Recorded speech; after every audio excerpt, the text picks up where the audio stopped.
Hello friends, welcome back to my channel, A Little Geek, A Little Chic. Today I'm going to talk about the books that I read in the month of May, so grab yourself, your beverage of choice, and let's talk about what I read.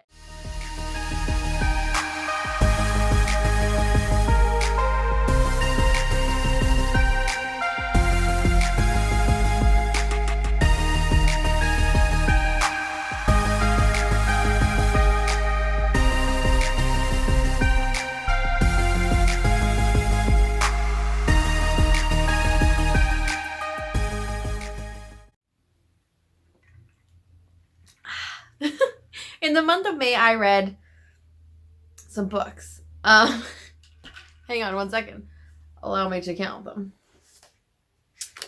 I have them written down.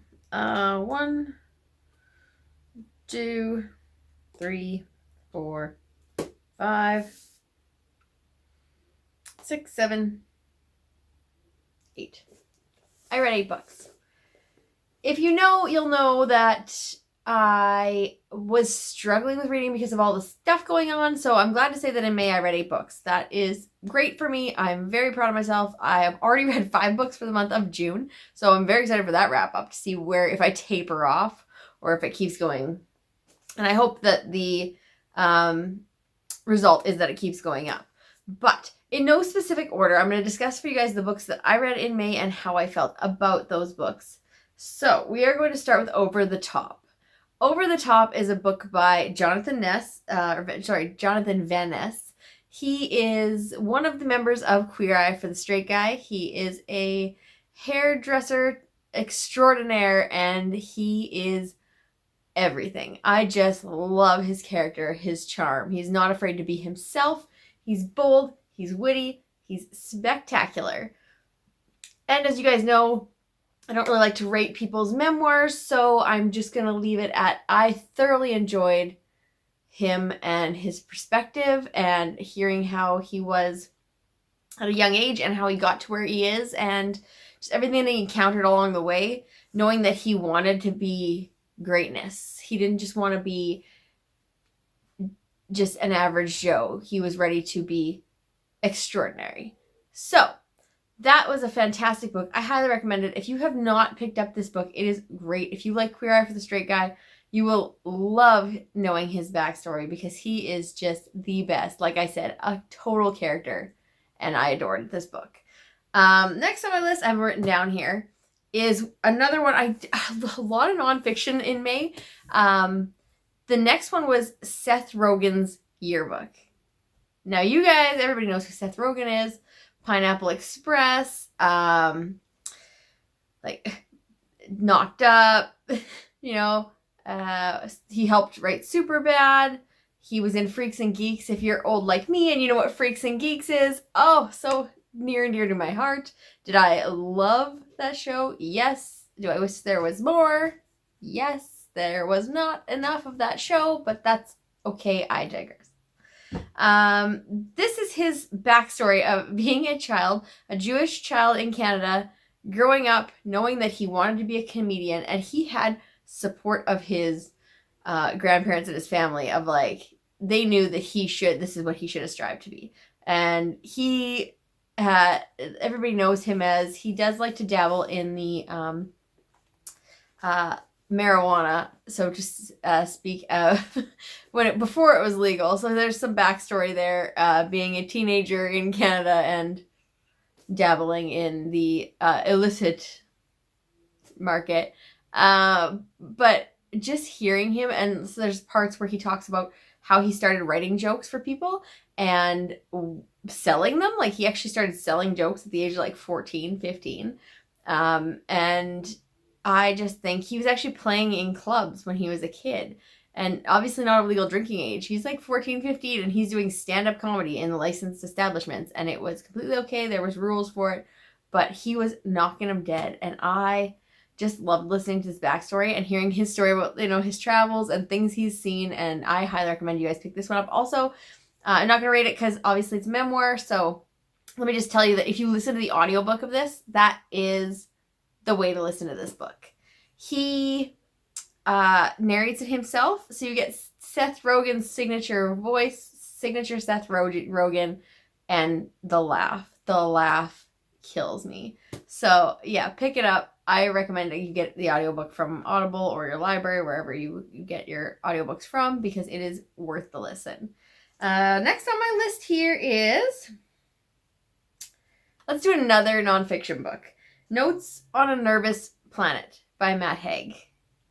I adored this. It is real life account of someone dealing with anxiety and what it means and what it meant for him and how he overcame it and what things to strive for if you also suffer with some of those things. And hearing someone real account of anxiety and what it feels like and depression is fantastic. I am happy to say, my hair is tickling me.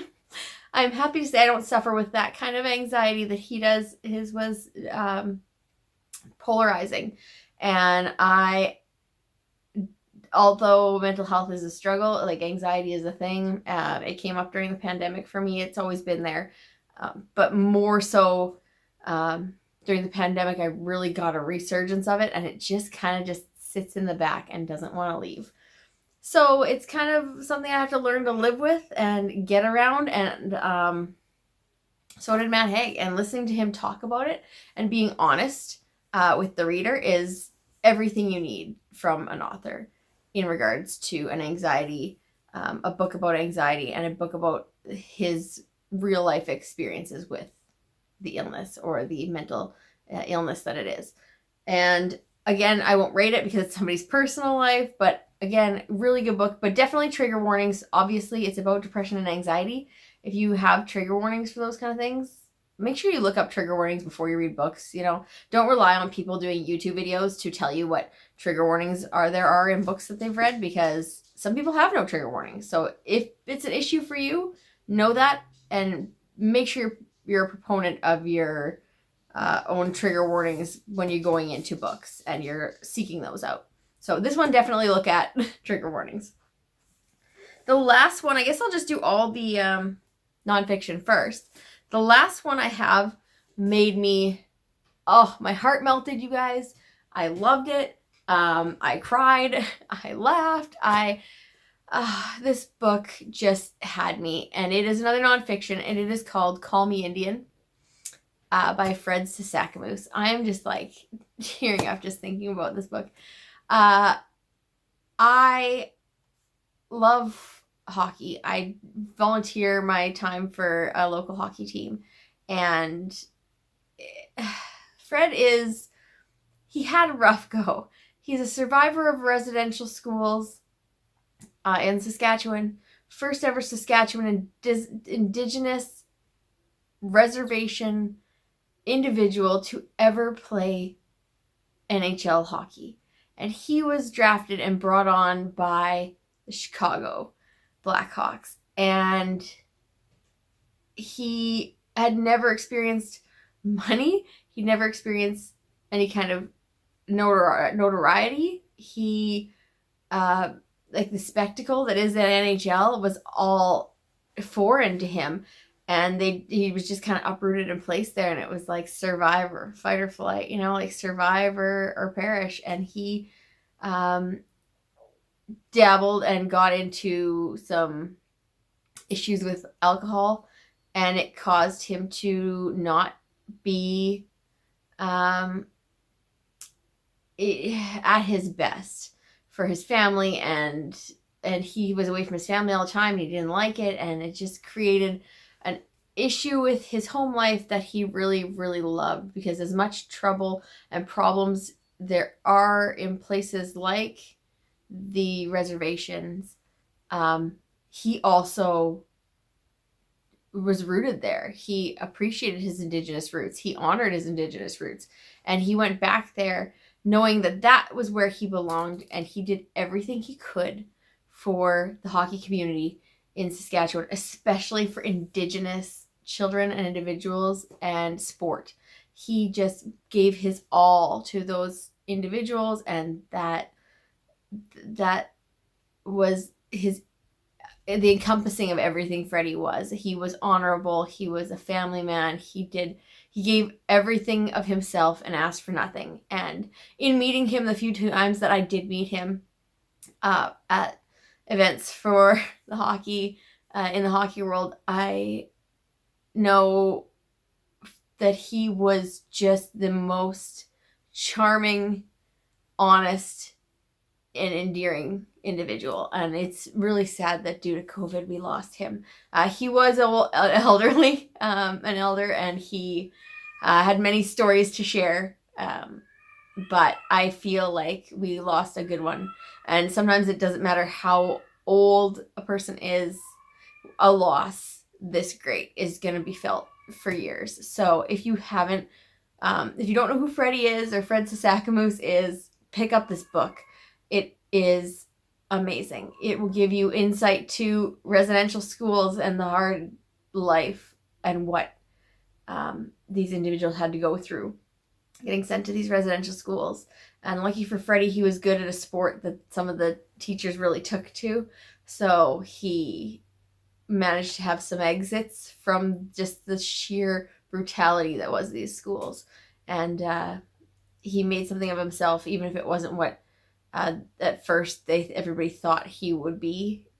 In the end, he ended up being just what the communities and our province needed him to be. So the book, I cannot say enough. It is so well done, and read it if you have not. But no, you might need Kleenexes. I teared up a bunch of times right now. Okay, so out of those, like, those were all the nonfiction books that I read. Then I got into all these books. I got a lot of books this time from our local library and a lot of audiobooks. So that's how I got through so many with all the insanity that is landscaping and all that kind of jazz going on. Let's see, what else? Okay, so Murder, Madness, and Mayhem. This is another nonfiction, but this is like true crime nonfiction. It is by Mike Brown. He's the creator and producer, creator, voice of Dark Poutine. Dark Poutine is a Canadian crime and dark, weird, creepy, crazy kind of podcast in regards strictly to Canadian stories. I believe that's what he focuses on still. I don't think he dabbles outside of the Canadian stuff. I could be wrong. If it's changed, let me know. And you're a frequent viewer of his, let me know.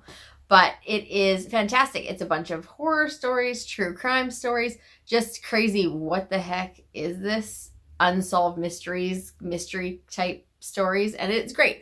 I highly recommend it. If you like his true crime podcast, you will like this book. It's done really well. Again, I listened to this one because I like to listen to those. I find them easy to listen to, so pick that one up. Also a very good book. Sorry if the camera angle changed. I had to just readjust. But where were we? Yes. Fresh Brewed Murder. Fresh Brewed Murder follows Sage. She is an owner of a coffee cart, basically like a food truck, food cart, in Portland, Oregon. And they all kind of, her and a bunch of other food cart individuals. Hers is a Ground Rules is what it's called. And it is a coffee cart. So be still my heart. It's a coffee cart.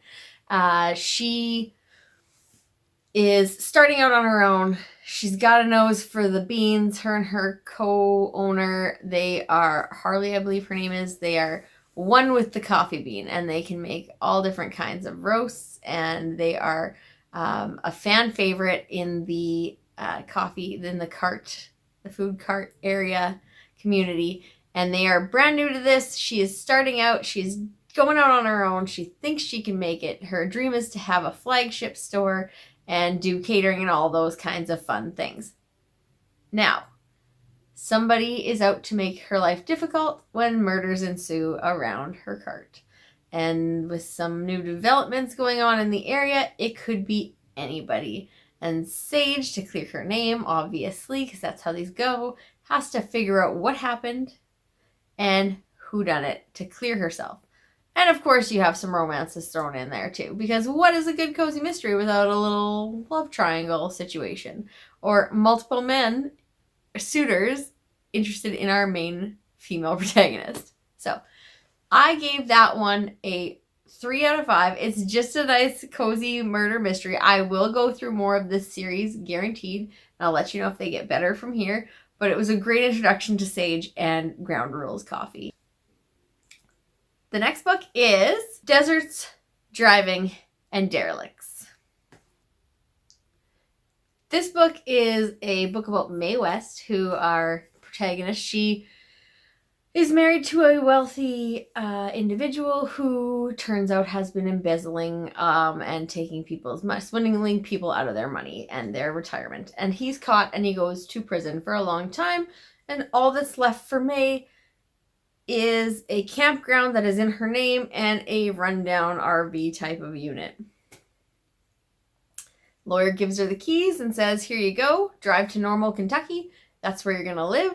You own this campground. Enjoy. So on the way there, Mae sort of has a breakdown of sorts, but then also realizes that she's going to make the best of this. She's going to just relax. She's going to sit by this nice lake that's in the pamphlet that she was given for this campground she owns, and she's going to think about what to do next and start over. Once she gets there, the campground is not what she thinks it is. Turns out her husband has not been paying for anything over the years for this campground, and it's basically run into severe disrepair. Plus, a lot of people haven't been paying lot fees, and he has a manager for the campground that's also not getting paid, and it's just a hot mess.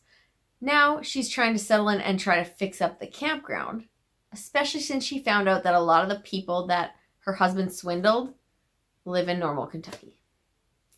Right where she is planting her roots, she has to undo all the wrongs that her ex-husband, she says, ex a lot, husband did in the process and make it up to these people. So that's book 1, and in book 1, someone turns up dead. Go figure, because that's what happens. And she has to figure out what happened to clear her name, of course. And there's also the love interest. 2 men, 1 protagonist. Oh, well, whatever will she do? Anyway, it was a really good story. Mae West is a great character. And in the second book that I've read, Deserts, Driving, and Derelicts, it follows her on another situation. She's helping out the people around Normal. She's kind of starting to gain their trust. The campground's looking better and in better repair, and she's working really hard to get everything done. When a blast from her past shows up, and something happens to the wealthy debutante in the area's prize show dogs trainer. So that's what you guys need to know going into that one. And I suggest you pick these up. The first one was really good. It is a camping related cozy murder mystery series, and so I'm here for it. I got a bunch of, there's some Christmas ones and stuff too. I've got a bunch of them on hold at my local library. So that was the second one, and I went through that one this month as well. The last book I read this month was Chicken Sisters. Chicken Sisters by KJ Dell'Antonia. Now, I am one with Reese Witherspoon on her book club picks. Most of them I love. This one, I didn't love. It was not the best. The last cozy murder mystery, still like a 3 out of 5. This thing, you guys like it too. The cozy murder mysteries were better reads for me this month than Chicken Sisters. I didn't like the characters. I didn't connect with them. The lead sister, Amanda Moore, she basically writes to a Food Wars show to get her family's competing chicken restaurants on the show and hopefully make one or both of them a lot of money and get some notoriety so that they don't go into disrepair, and it helps both families. The families have a squabble. They've hated each other for years. They don't talk. You're not allowed in each other's restaurants. Yada, yada, yada. The one sister is still living at home. The other sister is a reality TV star in New York or LA or wherever she's from. But guess what? She's dry. She's dry. Her backstory, I just don't like it. I don't feel like it's developed enough. You just don't know enough about the character to want to feel for her anything other than the fact that she seems entitled and spoiled, and yeah. Then there's the mother with the problems, and they don't discuss any of said problems. until way too far into the book.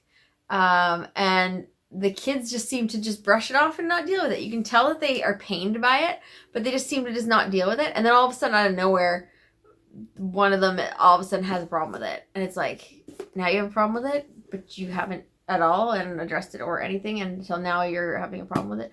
And it just didn't seem natural. I get that anger and stuff like that boils up and happens, but the way it was delivered in this book just it didn't fit the bill for me of what the author was trying to do. I just missed the mark, but it wasn't for me. I also didn't like how you spent 3/4 of the book. It was slow moving, building up, and then it all wraps up in a nice, neat little package. We could use more we could use more description on the how-to and the wrap-up, and less on the dry starter material, because it was really dry. It was painful to watch. I think I was reading this in one of my, in a vlog, that if it hasn't gone up yet, you'll see it soon. And I didn't get through very much of it all in that vlog. And I was disappointed with myself. I thought this one was going to put me into a reading slump for the month. Thank goodness I had great audiobooks and library books queued up, because I needed those, especially after this. This was like, and we read it for book club, and I'm not alone in my view. I don't think any of the ladies in our book club enjoyed this read, which is sad, because we all really generally like the Reese Witherspoon book club picks, and this one just did not hit home with us. So 2 out of 5. The book was okay. It's nothing to write home about. If you don't own it, don't feel like you need to run out and buy it. I'm actually probably going to unhaul this, because I don't even feel the need to keep it on my shelves. On that note, those are the books that I read in the month of May. I have my June TBR coming for you guys shortly, and my May book haul. So thanks as always for watching. If you haven't already, please like and subscribe to get notified by me when I post a video. Hit that little bell icon. And I appreciate all of your likes, all of your subscribes. Thank you for watching, and I will see you soon with another video.